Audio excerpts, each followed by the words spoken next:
Bonjour à tous et à toutes.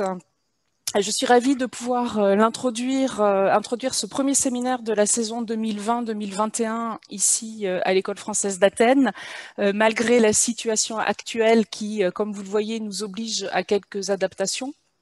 Alors la situation sanitaire en Grèce n'est pas aussi difficile qu'en France, mais il nous a fallu l'organiser en visioconférence. Et donc je m'excuse dès à présent des éventuels dysfonctionnements qui pourraient se produire, car en fait c'est la première fois que nous testons la formule webinaire à l'école et que pour ma part, je suis aussi à la manœuvre. Donc, ce premier séminaire s'inscrit dans la poursuite de la programmation de l'année précédente qui avait été élaborée par Amélie Perrier et qui est consacrée donc à l'étude des nouvelles technologies appliquées à l'archéologie. Ce séminaire aurait dû se tenir au mois de mai, mais donc il a été déplacé à cet automne et donc nous avons le plaisir d'accueillir Dominique Castex, que je remercie vivement de s'être déplacé jusqu'à Athènes et donc il se trouve dans notre salle de conférence pour un sujet particulièrement brûlant et au cœur de l'actualité puisqu'il concerne les épidémies antiques. Le titre, donc, c'est le suivant: Des sites funéraires à une archéo-anthropologie des maladies infectieuses, focus sur les épidémies de l'Antiquité. Quelques mots de présentation sur Dominique Castex.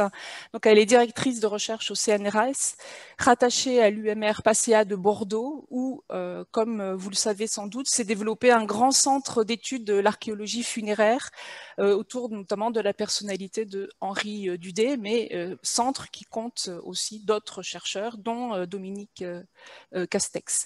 Donc, elle est spécialiste de paléobiologie, s'intéresse plus particulièrement aux épidémies à travers l'étude des ensembles funéraires. Et elle est actuellement directrice du programme ANR PSCHET, donc je ne prononce peut-être pas bien, mais donc Peste et Société humaine, émergence, évolution et transformation bioculturelle. Donc c'est un programme qui est mené en collaboration avec plusieurs partenaires, dont l'École française de Rome et l'UMR Anima. Et ce programme donc est consacré à l'étude de la peste justinienne et vise à comprendre les modalités de la diffusion de la maladie, mais aussi l'impact de cette maladie sur les populations. Et donc, c'est autour de ces questions qu'elle a construit son séminaire, dont donc je lui cède dès à présent la parole. Et merci encore pour votre présence. Bien, alors bonsoir à toutes et à tous. Et merci de participer à cette conférence en ligne, donc ce webinaire, comme on dit, que j'expérimente moi aussi pour la première fois aujourd'hui. Alors je tiens à remercier Amélie Perrier, qui m'avait donc initialement sollicité au mois de mai, et sa successeur, donc Lauriane Martinez-Sève, avec qui j'ai pu organiser cette deuxième tentative de présentation. Alors certains d'entre vous ont peut-être déjà visionné la courte visio que j'avais proposée au mois de mai, et c'était un préambule à ce que je vous propose aujourd'hui, donc vous en retrouverez un petit peu le fil au fur et à mesure de la discussion. Parler de l'archéologie des épidémies, c'est dans un premier temps replacer l'évolution de cette thématique au sein de l'émergence de la discipline que l'on a coutume maintenant d'appeler archéothanatologie. Alors Aurore Schmitt, qui est intervenue au mois de mars, qui avait pu intervenir au mois de mars de cette année, dans le cadre du même séminaire, vous a présenté les concepts et les méthodes de cette discipline et qu'elle a discuté, je crois me rappeler, à travers différents exemples de sépultures individuelles et collectives. Alors, nous en avons une description assez similaire et donc je ne m'attarderai pas, je me contenterai juste de rappeler la définition qui en a été donnée en 1998 par Bruno Boulestin et Henri Dudet, et que dont vous pouvez prendre connaissance là sur la diapositive, que je résumerai finalement en disant que si l'archéologie tente de retracer la vie des sociétés du passé par l'étude de leur culture matérielle, l'archéothanatologie, elle, va étudier plus précisément la manière dont les sociétés ont traité et géré leurs morts. Donc voilà, ce que je vous disais, c'est que je vous donnais débuter par une définition, la définition de l'archéothanatologie, donc vous pouvez donc maintenant, dont vous pouvez bénéficier là sur l'écran. Et comme je vous le disais, bon, c'était une façon de résumer, peut-être de dire que l'archéologie, donc retracer la vie des sociétés du passé par l'étude de leur culture matérielle, l'archéothanatologie, elle est une discipline qui va permettre d'étudier la manière dont les sociétés vont traiter et gérer leurs morts. Alors, elle a fait ses preuves depuis de longues années, comme vous le savez probablement, et conduit à de nombreuses études maintenant qui ont permis de préciser et de discuter les réponses qu'ont apporté les différentes sociétés humaines face à la mort, et ce dans différents contextes. Alors, un certain nombre de chercheurs se sont emparés des problématiques relatives aux maladies infectieuses pour le passé, mais ces chercheurs ont souvent regretté pendant longtemps l'absence de traces d'épidémies en archéologie. Alors, certains historiens précurseurs, dès la fin des années 60, pressentaient que le développement des études de cimetières et des squelettes pouvait constituer un champ d'enquête très prometteur, qui était alors susceptible de fournir des données sur des périodes historiques peu connues, mais aussi de modifier l'état des connaissances. Mais jusqu'à la fin des années 90, bon nombre d'archéologues déploraient encore le manque de données concernant la maladie et la mort épidémique, en invoquant différentes raisons. D'abord, l'absence de traces sur les squelettes, et donc l'impossibilité de distinguer les morts d'épidémie des morts plus ordinaires, l'exclusion systématique des décédés par épidémie, hors des cimetières je dirais plus classiques, et enfin le recours possible, dans certains cas, à la crémation. C'est en réalité au milieu des années 90, avec la multiplication des opérations d'archéologie préventive en France, que des ensembles funéraires en relation avec des crises épidémiques sont devenus clairement tangibles.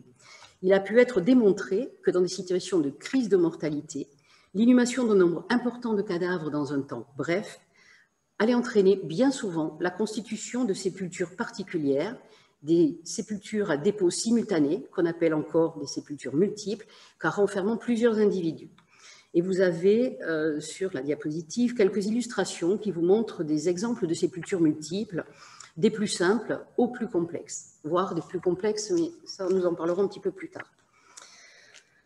Alors, d'abord, si vous voulez, dans un premier temps, et contrairement à des dépôts collectifs qui vont se constituer sur le temps long, c'est-à-dire au fur et à mesure des décès, les sépultures à dépôt simultané vont témoigner de peu ou pas de déplacement osseux. Ils vont donc correspondre à une accumulation de plusieurs individus en un même lieu et dans un laps de temps très court, ce qui va alors indiquer une mortalité anormale. Mais pouvoir apprécier une vraie crise de mortalité va nécessiter toutefois des arguments complémentaires. En effet, une sépulture multiple qui va renfermer quelques individus peut être le résultat d'une mortalité anecdotique relative à un petit accident collectif. Et il n'est du reste pas rare d'en trouver assez fréquemment dans certains ensembles funéraires. À l'extrême, certains événements comme les guerres, les massacres, les épidémies infectieuses mortelles à court terme, et on peut suspecter d'autres types de crises, vont inévitablement provoquer un grand nombre de décès, ce qui va alors se manifester par la présence de plusieurs sépultures multiples, voire de charniers. Et on doit donc alors pouvoir discuter de la présence de plusieurs sépultures multiples et discuter aussi leur contemporanéité. Une fois ces arguments établis, il est possible de chercher à interpréter la nature de ces décès multiples mis en évidence par l'archéologie.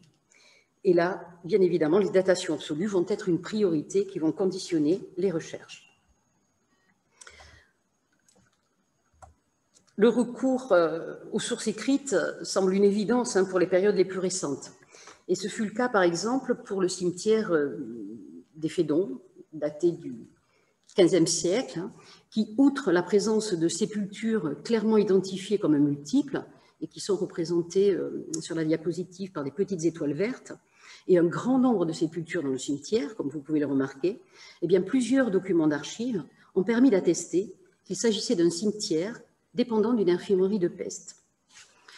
En parallèle de ces sources écrites, et bien souvent en l'absence de ces sources, l'identification de la cause de la mort va nécessiter le recours à différentes investigations biologiques, comme la recherche, dans un premier temps, de lésions pathologiques et d'éventuelles sélections en fonction de l'âge et du sexe des individus décédés. Alors, dans un premier temps, on va rechercher des lésions sur le squelette qui peuvent être liées à la cause de la mort, et notamment tout ce qui concerne la traumatologie guerrière, afin d'identifier une possible crise en lien avec un fait de guerre ou un massacre. Et c'est bien souvent par défaut, je peux dire, qu'en l'absence de lésions traumatiques évocatrices de violence, qui va conduire bien souvent à l'hypothèse de pathologies aiguës qui n'ont pas permis le développement de lésions osseuses. À partir de là, deux axes de recherche vont pouvoir être développés. Le premier va consister à étudier la composition par âge et par sexe de la population. Toutes les crises de mortalité ne vont pas toucher les mêmes tranches de nos populations, et on peut donc chercher à vérifier si les profils de mortalité que l'on a obtenus pour nos populations archéologiques sont proches de ceux qui sont attendus dans un cadre de mortalité naturelle, ou si, au contraire, ils vont relever d'un facteur particulier pouvant être à l'origine d'une crise de mortalité. Là, sur le graphique, vous avez par exemple en bleu une courbe de mortalité théorique naturelle, et en rose et en vert, des courbes qui sont liées à deux événements de peste. Et vous voyez, les anomalies sont assez distinctes. J'y reviendrai un petit peu plus tard.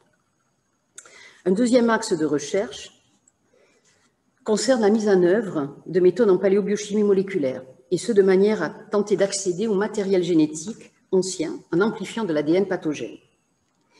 Voilà, c'est un résumé extrêmement rapide des approches méthodologiques, à la fois différentes mais complémentaires, à partir desquelles il a été possible d'acquérir ces 20 dernières années un certain nombre de données relatives à des épidémies et dans des contextes géographiques et chronologiques variés. Et c'est ce qui nous a aussi autorisé à des débuts de synthèse. Donc je vous présente une carte ici regroupant les ensembles funéraires actuellement recensés comme étant en relation avec des épidémies.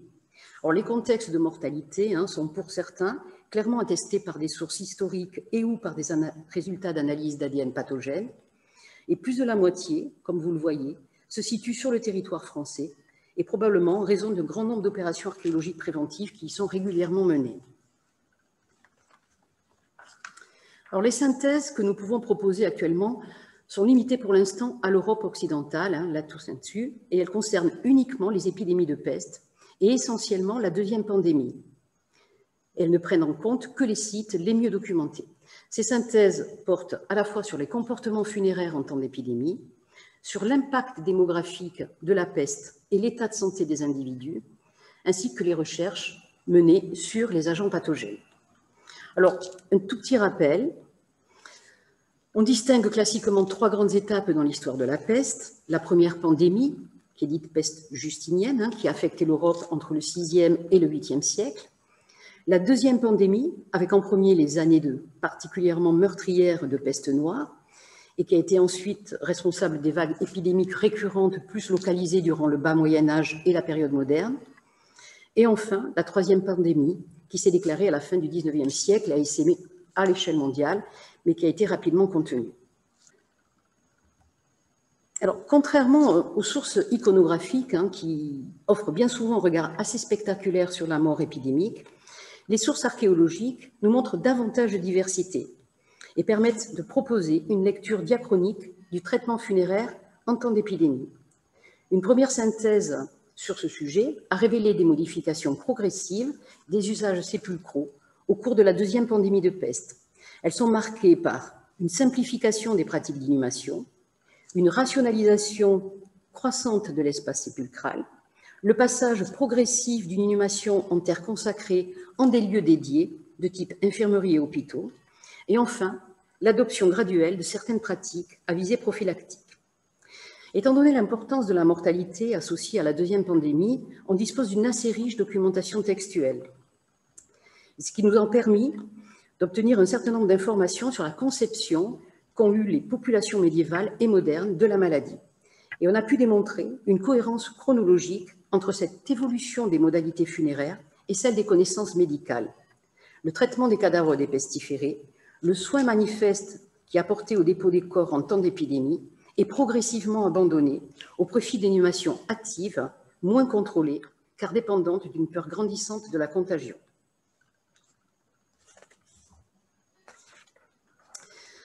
Parallèlement au volet archéologique, sur lequel je suis passée assez vite, le volet paléobiologique des victimes d'épidémies a connu aussi des avancées significatives. D'abord en ce qui concerne l'aspect démographique. Alors les tout premiers ensembles funéraires qui ont été suspectés d'être en relation avec une épidémie de peste ont fourni des données individuelles sur l'âge et le sexe qui ont permis d'établir des courbes de mortalité. C'est ce que vous voyez en rouge sur le graphique que vous avez ici. Par comparaison avec une population naturelle, qui est représentée par toute la plage grise ici, on voit que le profil de mortalité des pestiférés révèle un certain nombre d'anomalies démographiques qui sont pointées par des petites flèches rouges et qui concernent l'absence des très jeunes enfants et une très forte mortalité, ici, des 5 à 19 ans. Lorsque nous sommes référés à certaines études de démographie historique en période de peste, nous avons pu constater les mêmes particularités de la composition par âge. Et là aussi, vous voyez les différences significatives qui sont marquées d'une flèche rouge sur les deux graphiques. À partir de ces données, il a donc été possible de dire qu'il existait bien une signature démographique de la peste et que le profil de mortalité par peste était finalement très proche de celui d'une population vivante, ce qui témoignait de la non-sélectivité par rapport à l'âge des victimes de la bactérie Yersinia pestis. Parallèlement aux recherches sur les données démographiques, de nouvelles études en paléopathologie ont vu le jour. Et elles se sont fondées sur un corpus très important de séries pestiférées et de séries de comparaisons qui étaient constituées hors temps de peste. Et elles ont permis de mettre en évidence certaines différences selon les contextes de mortalité. Alors, sans trop rentrer dans les détails, il a été mené une analyse de tous les indicateurs squelettiques relatifs au stress et à la maladie sur les dents et les os. Il a été mis en évidence que les victimes de la peste jouissaient, à la veille de leur décès, d'un meilleur état de santé que les individus morts hors contexte épidémique.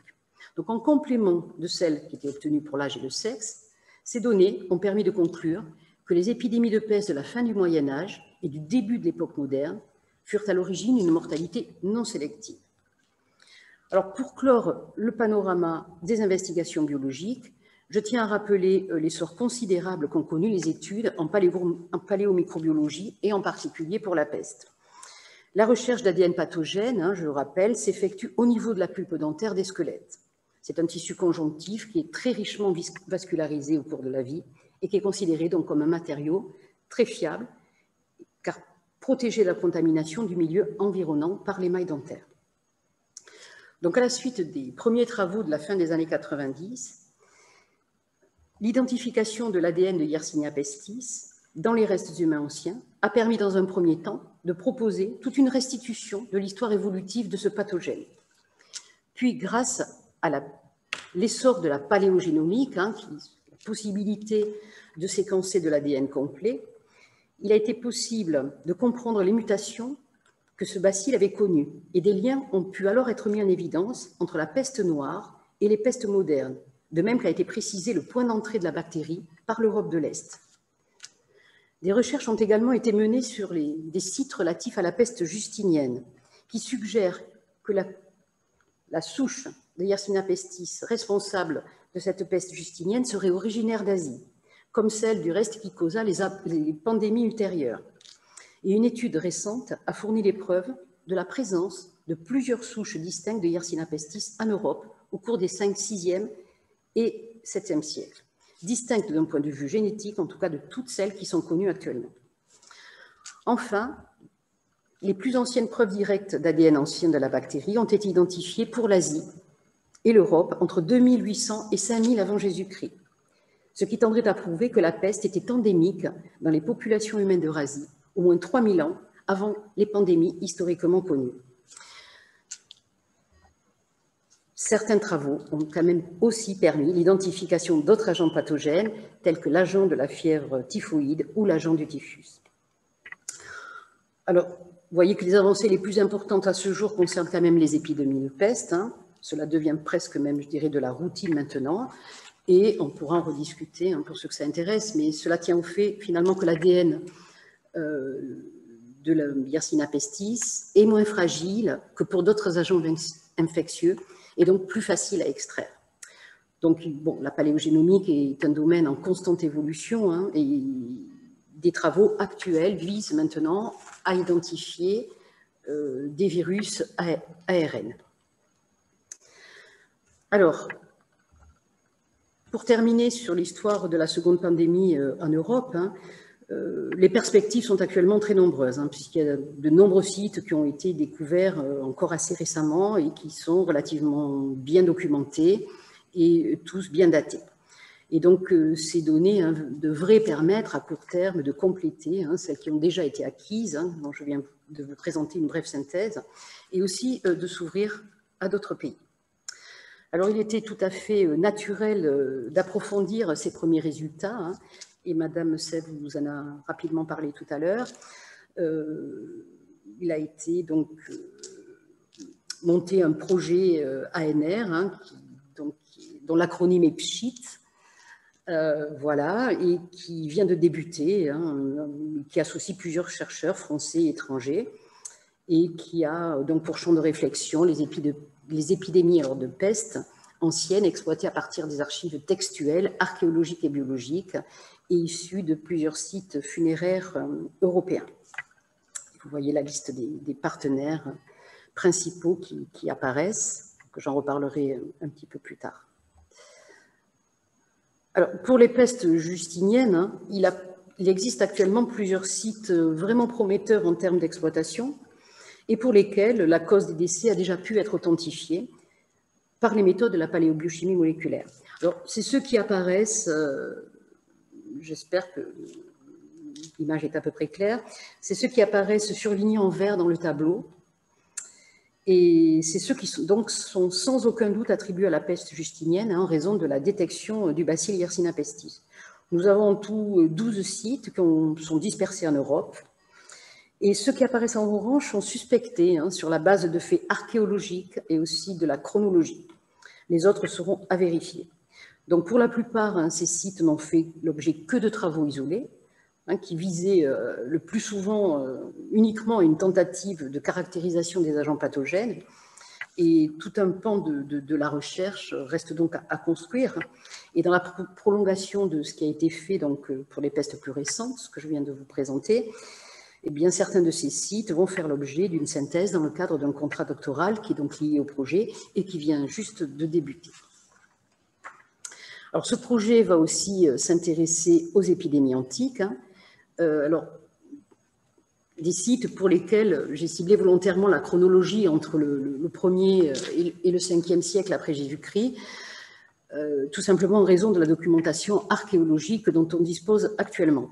Alors, vous l'avez vu déjà, j'ai laissé le terme de peste entre guillemets, puisqu'il doit être pris dans le sens de fléaux pouvant être liés à différents agents pathogènes et non pas seulement à la peste telle qu'on l'entend à partir du XIVe siècle.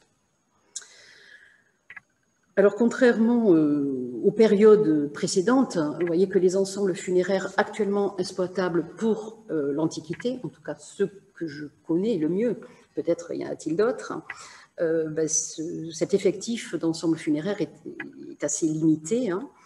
Là encore, vous voyez, les sites qui sont surlignés en orange sont ceux qui sont clairement identifiés comme liés à une épidémie. Et ceux qui sont inscrits en rouge mériteront un peu plus d'investigation, j'y reviendrai un petit peu tout à l'heure. Vous voyez que 3 sites sont potentiellement liés à la peste antonine. Ils se trouvent en Italie et concernent plusieurs catacombes romaines. Je vous ai mis aussi tout en haut de l'image, vous avez dans la littérature archéologique une seule mention d'un site qui est le site de Gloucester, et qui est daté du IIe siècle, qui pourrait être, selon certains auteurs, potentiellement lié lui aussi à une peste antonine, bien qu'il ait été interprété par d'autres comme une possible tombe à puits ou putuculus. Mais là, le problème, malheureusement, c'est de ne pas avoir de données archéologiques, à part de rares photos, dont celles que je vous présente. Alors, un des sites actuellement les mieux documentés pour la période antique se trouve en Italie et il s'agit de la catacombe des Saint-Pierre et Marcellin. Elle a depuis quelques années fait l'objet de plusieurs investigations et que je vais maintenant vous présenter un petit peu plus en détail. Alors, il me paraissait peut-être intéressant de revenir globalement sur le phénomène des catacombes. Vous le savez probablement, dans l'Antiquité, Rome dispose à sa périphérie d'une soixantaine de catacombes, dont la majorité sont chrétiennes, quelques-unes soient hébraïques. Et depuis les années 70, d'importants travaux de recherche ont été menés par la Commission pontificale d'archéologie sacrée, mais surtout par Jean Guyon, hein, qui en a fait sa thèse d'État en 1987. Donc des investigations surtout sur la catacombe de Saint-Pierre et Marcellin, qui se trouve sur l'actuelle Via Casilina, hein, vous voyez ici. Via Casilina qui reprend principalement le tracé de l'antique Via la Bicana, hein, au sud-est de Rome. Alors, avant sa transformation en un ensemble funéraire souterrain, le sous-sol était exploité par endroits en carrière de Puzzolane, hein, et par des ouvrages hydrauliques, avec des galeries, des citernes et de nombreux réservoirs. Et c'est sous l'empereur Auguste que se développe le long de la voie la première nécropole, caractérisée par des mausolées et un grand nombre de tombes à crémation qui ont été fouillées, je crois, dès le début des années 1948 et jusqu'en 1977. Et c'est peut-être dès la fin du IIe siècle après Jésus-Christ que les terrains de surface sont acquis par l'empereur afin de constituer une vaste propriété qui sera désignée dans les sources textuelles sous les termes ad duos loros au de laurier. Alors, je vais vous présenter, mais de manière très schématique, hein, l'évolution du réseau funéraire de la catacombe. Alors, selon l'étude menée par Jean Guyon dans le cadre de sa thèse d'État en 1987, ce serait vers le début du troisième tiers du IIIe siècle après Jésus-Christ, probablement vers 260-270, que débuterait la genèse de la catacombe. Les premiers creusements auraient été initiés en un point central, nommé région X, et puis se seraient progressivement étendus en deux phases distinctes, vers 300 vers l'ouest, en 300 vers l'ouest, et puis vers le sud, pour ne former finalement qu'un vaste et unique complexe. Un complexe qui s'est ensuite développé dans toute la partie orientale du réseau au début du IVe siècle, avec notamment l'apparition d'une importante basilique flanquée du mausolée de l'impératrice Hélène, donc la mère de Constantin. Vous avez ici le plan actuel du réseau de la catacombe, hein, donc avec ses différentes phases, et une illustration du mausolée et du sarcophage d'Hélène, qui est maintenant conservé au musée du Vatican. Alors, cette catacombe de Saint-Pierre et Marcellin fut utilisée dans sa fonction funéraire durant tout le IVe siècle et dans une moindre mesure au Ve siècle. À cette dernière date, les inhumations vont se concentrer exclusivement à proximité des saints martyrs, et vous avez ici le loculi des saints martyrs Pierre et Marcellin. L'espace funéraire souterrain connaît, à partir du dernier tiers du IVe siècle, le développement donc, du culte des martyrs, qui est encouragé en ce sens par l'action du pape Damas Ier, et les itinéraires empruntés par les pèlerins au VIIe siècle sont du reste relatés, assez fréquemment relatés dans différentes sources textuelles. Et puis la catacombe est progressivement abandonnée aux alentours du IXe siècle, et puis totalement oubliée. Elle n'est redécouverte qu'en 1594 par un archéologue amateur, Antonio Bozio, qui initiera le début du dégagement des galeries. Et c'est au XIXe siècle, hein, avec le pape Pie IX, qui institua la Commission pontificale d'archéologie sacrée, et dont le but est toujours, du reste, de conserver, d'étudier et de valoriser ces lieux funéraires. Alors, ce vaste complexe funéraire de Saint-Pierre et Marcellin couvre environ 3 hectares de superficie, hein, soit environ 4,5 km², 4,5 km de galeries souterraines qui sont disposées sur 3 niveaux superposés et qui renferment qui renfermerait entre 20 et 25 000 tombes. Comme beaucoup de catacombes d'ailleurs, elles se présentent le plus fréquemment sous la forme de galeries rectilignes, les galeries qui sont creusées dans le tuf et qui sont pourvues de loculi, ces tombes individuelles simples, étagées. Et on trouve aussi également des tombes plus élaborées de type arcosolia qui sont donc surmontées d'un arc décoré, ainsi que parfois des cubiculas, des chambres funéraires, qui seraient réservées à de possibles regroupements familiaux ou à des corporations. Alors, arcosolia et cubicula sont fréquemment décorés de fresques aux couleurs variées, comme vous pouvez en avoir une petite idée sur cette illustration. Toutes les scènes importantes de l'art chrétien y sont représentées, de même que celles de certaines activités artisanales, comme ici les fossores. Le fossore est donc celui qui s'occupe, ce qu'on pourrait dire actuellement, de l'art funéraire, depuis l'aménagement et la décoration de la tombe jusqu'à la déposition du mort. Alors, je vous l'ai dit, de nombreuses recherches se sont succédées depuis les années 70, mais c'est en 2003, grâce à la rupture d'une canalisation à proximité de bâtiments qui surplombaient le secteur central de la catacombe et qui a nécessité des travaux de dégagement, qu'une zone funéraire jusqu'alors inexploitée et totalement inconnue est apparue. Alors, le déblaiement a révélé une architecture assez insolite, avec, comme vous le voyez ici, la présence de plusieurs cavités de dimensions et d'altitude variables qui communiquaient entre elles. Et aussi, ces salles présentaient la particularité de renfermer les restes de plusieurs individus accumulés sur une hauteur très importante.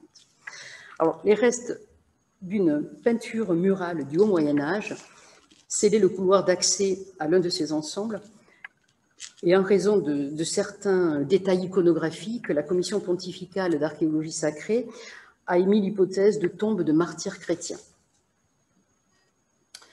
Le style graphique de la peinture permet de la dater du 6e, 7e siècle, période qui correspond aux nombreux pèlerinages qui sont pratiqués par les fidèles sur les tombes saintes.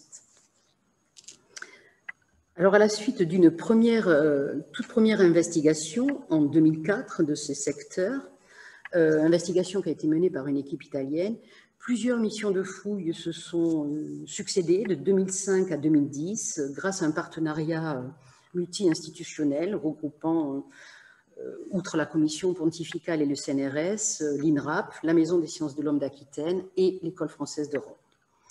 Il fut décidé dans un premier temps, c'est-à-dire en 2005 et 2006, c'était des périodes à peu près de 2 mois de fouilles, de procéder à la fouille programmée des 2 plus petits ensembles, que vous voyez ici, en voilà un et en voilà 2. Et ceux-là ont été entièrement explorés. Et puis, en 2008 et 2010, nous nous sommes attaqués à la fouille des ensembles un petit peu plus vastes, ici et ici, qui renferment un très très grand nombre de squelettes. Et à ce jour, j'y reviendrai, mais ils ne sont pas terminés. Alors, juste pour vous donner une petite idée des conditions de fouille, tout de même assez difficiles, puisque l'accès à certaines salles, dont certaines, comme celle-ci, faisaient à peu près 2,5 mètres carrés, était quand même assez difficile. Et je vais tenter de vous passer une petite vidéo. Voilà, qui permet de se promener un petit peu dans ce secteur central qui a été reconstruit par photogrammétrie. Et surtout, elle a l'avantage de permettre d'apprécier la complexité des relations entre les salles, étant donné les grandes différences d'altitude, puisque vous devez avoir entre 3 et 4 mètres de dénivelé. Donc là, on se trouve à peu près à 5 mètres de profondeur par rapport au sol de surface, et dans des salles qui sont quand même un peu disposées. On ne s'en rend pas tout à fait très bien compte, en fait, sur le plan, donc il me semblait intéressant de vous montrer la façon dont étaient disposées ces salles, même si Il y aura peut-être un petit décalage par rapport à ce que je dis. Vous voyez, c'est une des salles les plus petites, qui doit faire 2 mètres de long sur 1 mètre et quelques de large. Voilà. Alors évidemment, un des tout premiers travaux a été de mener une analyse archéothanatologique, et le but étant de comprendre le fonctionnement de ces ensembles osseux. Et donc, on a cherché à restituer la dynamique des dépôts. Et je vais maintenant vous en livrer quelques résultats. Bon, d'abord, plus important, et ce n'est pas venu tout de suite, ça a été assez difficile, on peut dire qu'on a des arguments maintenant qui permettent d'affirmer le caractère primaire des dépôts, c'est-à-dire qu'on a des individus qui ont été inhumés dans les catacombes et qui se sont déposés à cet endroit. On pouvait donc exclure l'hypothèse d'apport d'os sec extérieur, grâce à la présence d'un maintien, comme on le voit ici, avec une main, le maintien de connexion anatomique. On a aussi une argumentation pour la simultanéité de ce dépôt, puisque les ossements des squelettes sont superposés sans sédiments intermédiaires et sans aucun remaniement lié aux dépôts successifs. Vous avez ici la stratigraphie, une partie de la stratigraphie qui a été proposée pour une toute petite salle. Et vous voyez, vous avez plusieurs niveaux d'individus. La simultanéité des dépôts, on a pu la démontrer à l'intérieur des niveaux. Le problème, c'était que ces niveaux étaient séparés par une fine couche de terre, enfin, plus ou moins fine selon les endroits. Donc, si vous voulez, on avait des simultanéités prouvées à l'intérieur des niveaux, mais entre les niveaux, il n'était pas possible de l'attester.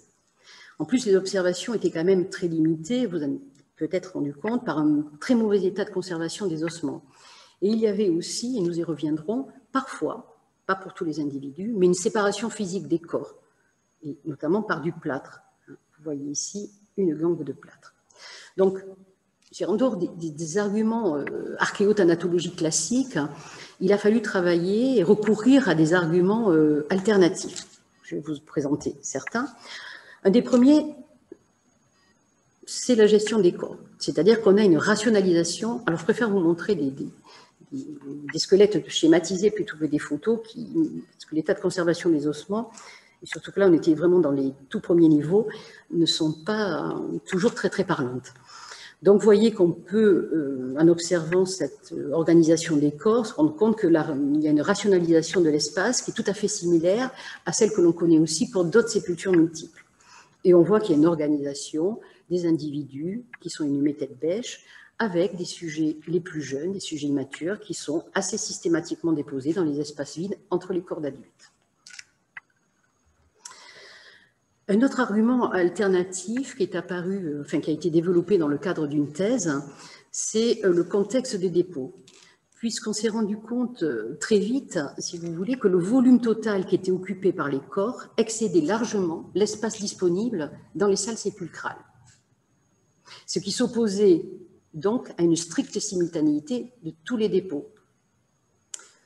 Et donc, on a donc déduit qu'il avait dû y avoir un intervalle de temps de durée inconnu mais suffisant pour permettre une décomposition au moins partielle d'un premier niveau de cadavre.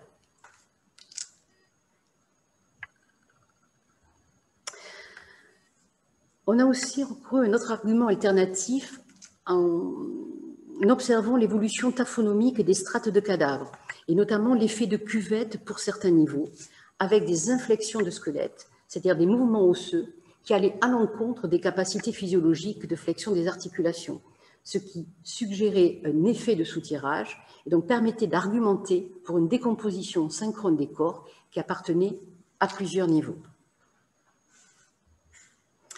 Enfin, nous avons procédé à des analyses sur des échantillons de la roche encaissante, qui est donc du tuf volcanique. Et l'idée de départ, c'était de documenter d'éventuelles variations des propriétés de la roche qui pouvaient être imputables à l'action des jus de décomposition. Et effectivement, il a pu être prouvé, c'est un travail qui a été mené notamment avec Rémi Chapouli, qui est intervenu aussi dans le cadre des séminaires 2020 à l'École française d'Athènes. Il a pu mettre en évidence que la roche encaissante avait subi l'action des jus de décomposition, et cela nous a permis de donner des indications sur le niveau maximal de remplissage des chambres, et au moins de proposer qu'un minimum de 3 phases de dépôt avaient eu lieu, notamment dans une des plus petites tombes sur lesquelles nous avons travaillé.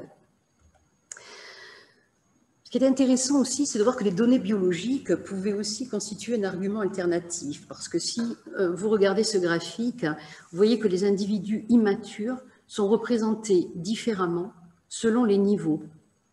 Et on a quelque chose de complètement différent d'une mortalité naturelle. On a beaucoup d'enfants dans les premiers niveaux, hein, qui sont représentés ici en jaune, et plus on s'approche de la surface, moins il y a d'enfants. Et donc là, on est dans le cadre de quelque chose de complètement différent d'une mortalité naturelle, ce qui donc suggérait une mortalité différentielle au cours du temps et orientée vers une hypothèse épidémique. Donc, un des premiers résumés que je peux vous proposer, c'est que la restitution de la dynamique des dépôts dans ce secteur central de la catacombe de Saint-Pierre et Marcellin a permis de fournir des arguments ostéologiques pour une simultanéité des dépôts et de prouver qu'il y avait eu une rationalisation de l'espace lors de ces dépôts, que les salles étaient d'un volume insuffisant pour accueillir tous les cadavres, mais qu'il y avait une décomposition synchrone des corps de plusieurs niveaux, et que donc il y avait plusieurs phases de mortalité, mais plusieurs phases successives de mortalité. La question, est-ce qu'on était face à des martyrs chrétiens ou des décédés lors de plusieurs épidémies, restait posée, bien évidemment. Alors, on sait aussi, évidemment, on a beaucoup travaillé, on a essayé de beaucoup travailler sur la chronologie. Le site, les salles ont livré quelques monnaies, datées du 1er et 3e siècle. Celles qui apparaissent en italique sont des monnaies, il y en a quand même au moins 3 sur les 5, qui n'étaient pas du tout en place, donc au contact des squelettes. Vous voyez que c'est quelque chose d'assez vague finalement, hein. Et le mobilier de parure est aussi quelque chose qui est très rare, juste une épingle à noces, qui était donc au contact d'un crâne, des boucles d'oreilles en or qui étaient en place sur un squelette, et un anneau angé aussi qui était en place autour d'une phalange. Mais bien peu de choses finalement, et un mobilier de parure qui, d'après les spécialistes, peut être ciblé du 1er au 3e siècle. Ce qui a été un peu plus intéressant pour les datations, ce sont les datations radiocarbone. Des datations qui ont été faites essentiellement sur l'os, et on a procédé à un certain nombre de datations. Je pense qu'on en a fait au moins une 60aine pour en avoir quelques-unes de bonnes, parce qu'on est dans un milieu extrêmement humide, où le collagène, et pas que, hein, je reviendrai tout à l'heure, l'os est très très mal conservé, donc ça a été assez difficile. Il y a eu aussi des datations sur de tissus. Il y a eu des datations sur des pépins de raisin qu'on a retrouvés en place à l'intérieur du squelette. Et vous voyez que la majorité de ces datations sont antérieures au début du fonctionnement de la catacombe comme réseau funéraire chrétien, c'est-à-dire donc vers le milieu du IIIe siècle, hein, comme je vous l'ai dit tout à l'heure. Donc ça, c'était aussi un fait original, assez intéressant, dont on pourra discuter après cette présentation, si vous le souhaitez. Alors, on a une hypothèse, on commence à avoir une hypothèse sur la chronologie d'occupation des différentes salles. Les corps auraient été... il y aurait eu un accès aux catacombes par un puits extérieur, et puis avec un premier remplissage des 2 plus petites tombes aménagées, puis un remplissage central, et enfin les 2 grandes salles, pour terminer par le secteur central et la dernière tombe. Voilà, c'est les arguments, je dirais, ça a été assez difficile, hein, mais c'est le fruit de longues cogitations avec les archéologues, l'architecture du lieu, hein, qui nous permettent, et les datations, qui nous permettent d'avancer cette hypothèse chronologique. Alors, je ne vous en ai pas encore parlé, mais les corps ont subi, pour certains au moins, un traitement funéraire élaboré. Et ce qui a, du reste, compliqué les observations sur la simultanéité des dépôts. Certains corps étaient enduits de plâtre et enveloppés dans des pièces textiles. On a pu prouver aussi la présence de matériaux exotiques. Il y avait notamment de l'ambre de la Baltique. Hein. Il y a eu une thèse qui a permis d'identifier ces différents types de matériaux et aussi des résines.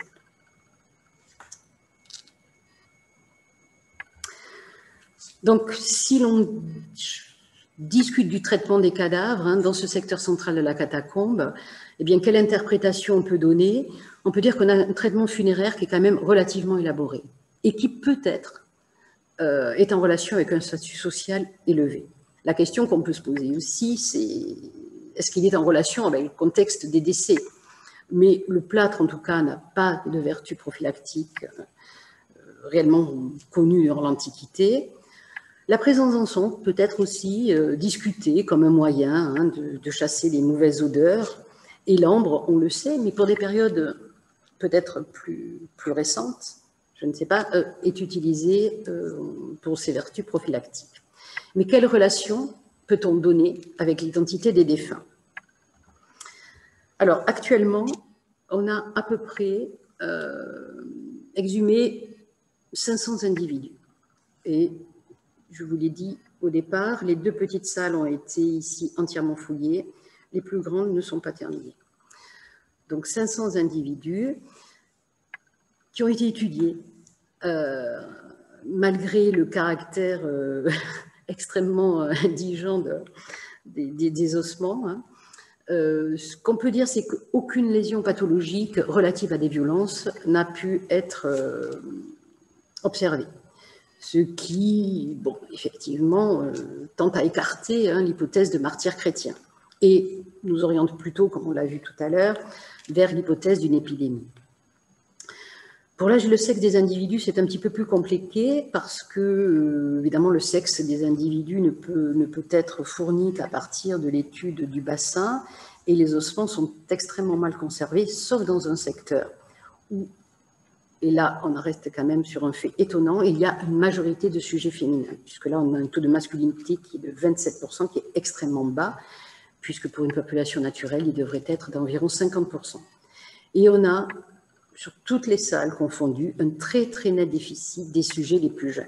Alors, est-ce qu'on a une signature démographique qui est propre à une épidémie en particulier? Pour l'instant, il est impossible de le dire. Il a été mené dans le cadre d'une autre thèse, une approche biogéochimique hein, sur les mailles dentaires, les os et les cheveux, parce qu'on a, en raison de milieu humide, on a beaucoup de cheveux qui sont conservés. Et il a été mis en évidence un régime alimentaire assez classique, hein, et par contre, un fait intéressant, une pluralité des origines géographiques. Donc des individus qui proviendraient en majorité d'Europe, mais aussi d'Asie mineure, d'Afrique et d'Arabie. Donc, est-ce que de nouvelles fouilles peuvent être entreprises? Mais écoute, franchement, pour l'instant, je dirais plutôt non. Et je vous donne un petit aperçu de ce qui a été fait dans une des grandes salles ici. On a démonté environ 110 individus sur à peu près 10 cm de hauteur. Il en reste environ 70 en stratigraphie, ce qui permet d'estimer sur l'ensemble des individus encore en place dans les salles restantes entre 2500 ou 3000 individus encore sur place. Je pense qu'il est préférable pour l'instant et plus réaliste de finir la monographie qui est largement engagée hein, par rapport à toutes les études que je vous ai citées. Et on a actuellement quasiment terminé le catalogue hein, de tous les 500 individus, voilà, qui restera au moins comme quelque chose qui pourra être utilisé par les archéologues et les anthropologues du futur, je l'espère, même si bon, les interprétations sont encore assez difficiles hein, sur cette catacombe. Enfin, on y reviendra tout à l'heure si vous le souhaitez. Alors, on peut se demander évidemment si cette catacombe est un cas isolé. C'est évidemment les questions qu'on s'est posées.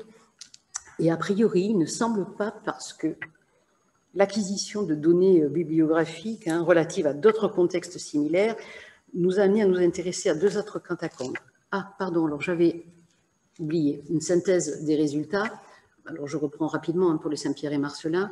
Un premier jalon la catacombe des Saint-Pierre et Marcellin est vraiment un premier jalon permettant d'appréhender un traitement de mort de masse. On a l'utilisation de chambres sépulcrales souterraines et une récurrence des dépôts multiples.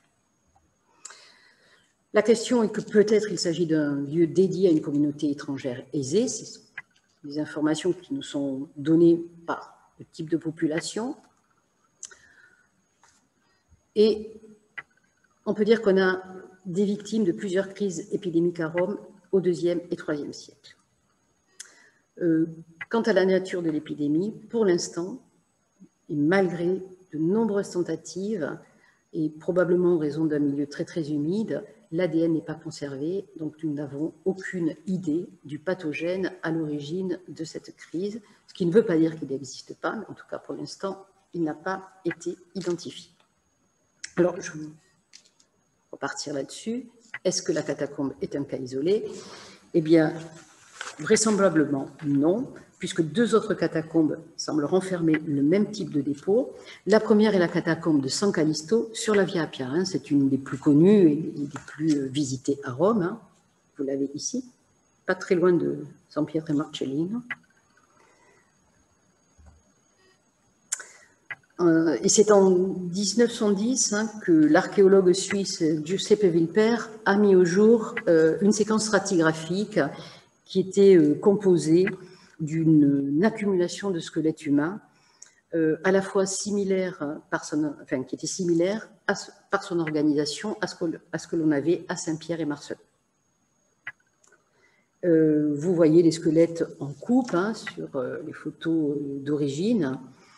Et des vestiges aussi de ce qui pourrait être et qui est vraisemblablement du plâtre, comme à Saint-Pierre et Marcellin.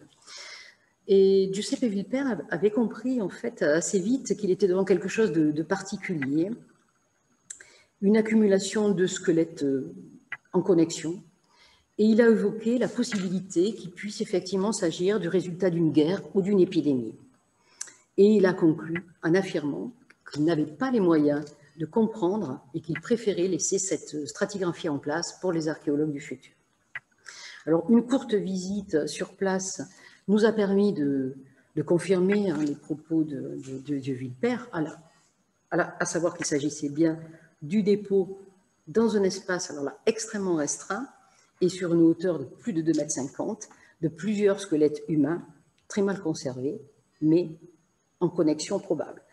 J'avoue que l'image n'est pas très, très parlante, mais je suis allée voir et je peux le confirmer. Et la datation d'un fragment d'os nous a permis d'obtenir une fourchette chronologique assez proche aussi de ce que nous avions pour la catacombe des Saint-Pierre et Marcellin, c'est-à-dire entre 60 et 212 après Jésus-Christ.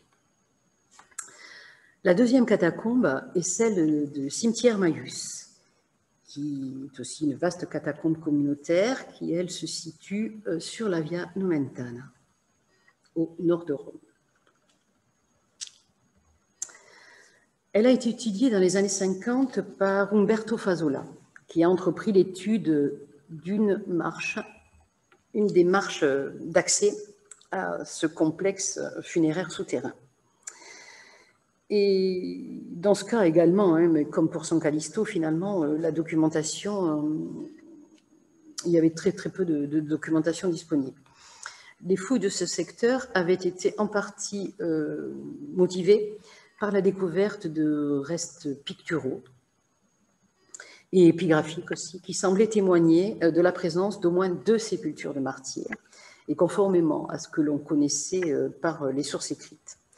Alors la section que vous pouvez voir, là, la section de couloir et d'escalier qui a été proposée par Fasola, permet de suivre les différentes phases de construction, alors que je ne détaillerai pas. Elles ont été décrites, elles ont été du reste très bien décrites par Raffaella Giuliani et Jean Guillon dans un article en 2012.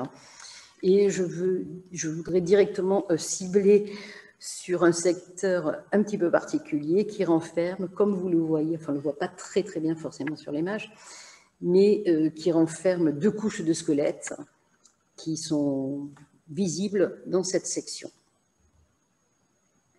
Et d'après Fasola, les squelettes étaient entiers, déposés les uns sur les autres, sans sédiments interposés.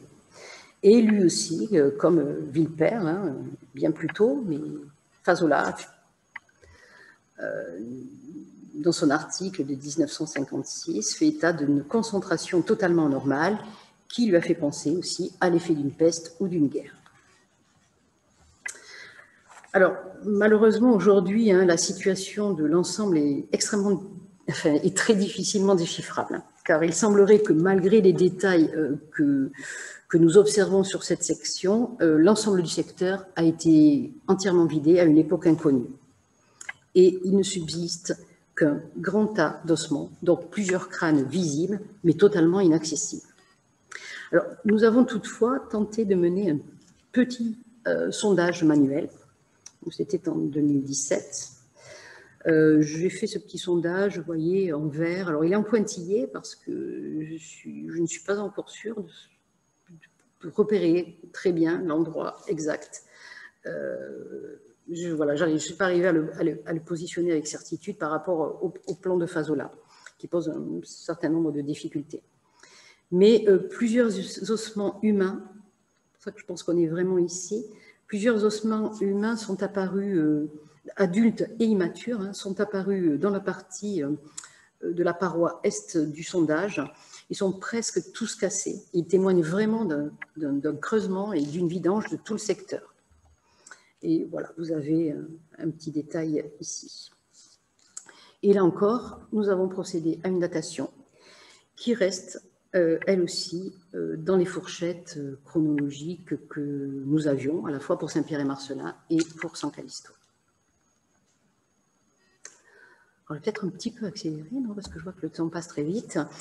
Bon, écoutez, je peux vous dire qu'en fait, et que ce soit pour Maius ou pour San Callisto, hein, je crois que l'intérêt du contexte est assez incontestable, hein, dans la mesure où, là aussi, on a une gestion des morts hein, qui pourrait être similaire à ce que l'on a pour Saint-Pierre-et-Marcellin. Alors évidemment, pour Maius, il faudra approfondir les données archéologiques, hein, ce qui doit être tenté avec les archéologues de la pontificale prochainement. Ces dépôts multiples au sein de diverses catacombes nous ont amenés à nous intéresser à l'histoire des crises de mortalité romaine, et diverses sources écrites rendent compte de crises épidémiques récurrentes, en particulier pour la période républicaine. Mais la question du traitement funéraire n'est jamais évoquée. Les morts par épidémie auraient parfois été jetés dans le Tibre ou bien dans le fossé qui bordait la muraille du quartier de l'Esquilin à l'est de Rome. Et il reste une découverte archéologique de la fin du XIXe siècle a permis de mettre au jour un cimetière d'époque républicaine dans le quartier de l'Esquilin, ainsi qu'une partie de la muraille servienne. Et l'enceinte défensive était, selon l'auteur, bordée d'un fossé dont une portion a pu être fouillée. Et elle était, toujours d'après l'auteur, sans qu'il soit possible de le prouver, il n'existe aucun dessin de ce qui a été découvert. L'auteur a estimé qu'environ 24 000 cadavres y auraient été déposés. Mais il est malheureusement actuellement totalement impossible de réaliser un diagnostic archéologique dans ce secteur. Les sources sont beaucoup moins nombreuses pour la période impériale, mais témoignent aussi d'épidémies meurtrières hein, au cours des premiers siècles de notre ère. Et on sait que le fossé hein, de la muraille servienne a été progressivement régulé et puis totalement interdit sous le règne d'Auguste, au 1er siècle avant. De nouveaux lieux d'inhumation ont donc été utilisés, mais les sources restent pour l'instant muettes sur le sujet. Les découvertes archéologiques dans les 2, peut-être voire 3 catacombes apportent quelques éléments de réflexion. Pour l'Italie, il serait quand même intéressant maintenant d'élargir aussi un corpus archéologique. C'est ce que nous souhaitons faire dans le cadre du projet, en regardant finalement qu'est-ce qui se passe sur les ensembles funéraires autres que ceux des réseaux des catacombes. Et on a initié un premier recensement des séries archéologiques contemporaines des ensembles funéraires des catacombes, et au moins 2 populations urbaines et suburbaines, qui sont datées de 2e et 3e, mériteraient d'être discutées et analysées selon les protocoles que nous avons déjà établis, et donc de manière à tenter aussi d'identifier des secteurs qui pourraient refléter une surmortalité. Et au moins l'un d'entre eux, à Casalbertone, renferment des sépultures doubles dont l'effectif, quand même, est assez troublant. Voilà. Et je souhaiterais rapidement vous présenter le site de Castéja, qui a été fouillé assez récemment dans le centre de Bordeaux, car il s'agit d'un site particulièrement exceptionnel qui a livré un grand nombre de sépultures multiples et dans un état de conservation vraiment remarquable. Les analyses sont en cours et laissent penser qu'on a vraiment affaire à plusieurs crises de mortalité importantes. Il y a deux éléments particulièrement intéressants à remarquer. Le premier concerne la grande variabilité des dépôts de corps, puisqu'on voit qu'il y a des fosses généralement au contour quadrangulaire, qui sont assez systématiquement ajustés au nombre de défunts. Certains renferment des individus qui sont installés avec soin, d'autres, au contraire, témoignent d'une certaine précipitation. Et ce qui était assez rare en contexte épidémique, certaines fosses renferment un matériel funéraire qui est quand même très diversifié, des objets personnels, du mobilier céramique et métallique. Donc une synthèse est en cours sur des données archéologiques, et aussi toute l'étude biologique reste à faire. Là encore, malheureusement, malgré le dépistage d'un très large éventail d'agents infectieux, nous n'avons aucune trace d'agents pathogènes. Et ce qui ne signifie pas, comme je l'ai déjà dit, qu'il n'existe pas. Mais de nouveaux prélèvements seront prochainement effectués, et justement en rapport avec un nouveau protocole qui est mis en place dans un laboratoire partenaire avec lequel on travaille et qui vise à identifier des virus ARN. Et pour terminer, bien évidemment, bon, je ne prétends pas avoir fait le tour de la question sur les crises d'épidémies antiques. Je ne vous ai présenté que les rares témoignages de ces crises, les rares témoignages archéologiques que je connais donc de ces crises épidémiques, et qui pour la plupart, mis à part la catacombe de Saint-Pierre et Marcellin, vont être exploités dans un futur proche, notamment dans le cadre du projet ANR. Nous avons pour but, évidemment, à partir d'une synthèse sur ces quelques sites, d'enrichir les connaissances sur les traditions funéraires lors d'épidémies. L'enjeu majeur, vous vous en doutez, est d'arriver à authentifier la nature des pathogènes à l'origine de ces décès, puisque la question qui se pose est bien évidemment de savoir est-ce qu'il s'agit de la peste antonine ou galénique étant plus vraisemblablement une variole, selon Daniel Gourevitch, et la peste de Cyprien est de toute façon encore très très mal connue. Donc, outre l'analyse évidemment archéo-anthropologique, un des objectifs de ce projet en cours, et en collaboration avec les historiens, est de dresser un corpus historique des crises épidémiques antiques, sur la base de différents types de sources, des écrits médico-juridiques, les sources chrétiennes, la documentation papyrologique, mais pour l'instant qui n'a pas donné grand-chose, et épigraphique. On a fait une première synthèse sur le sujet à Rome en juin 2019, et il y en a une deuxième qui est prévue la fin février 2021 à Paris. Voilà, évidemment, d'autres sites mériteraient d'être exploités. J'ai pris des échanges ont été engagés avec Marie-Dominique Néna au sujet des sépultures multiples qui ont été découvertes dans le site du Caesareum. Donc, il sera peut-être possible de mener des investigations déjà dans les données archéologiques. Et évidemment, je ne pouvais pas terminer sans vous parler de ce que vous devez connaître déjà assez bien, et qui concerne les découvertes des sépultures multiples datées du 5e avant Jésus-Christ, donc au cimetière de Karameikos, que j'espère peut-être visiter dans les jours qui viennent. Donc, il serait intéressant, je pense, de pouvoir consulter, enfin, en tout cas pour moi, de pouvoir consulter la documentation archéologique, même si les quelques images que j'ai pu avoir font bien état de sépultures simultanées, ça ne fait aucun doute.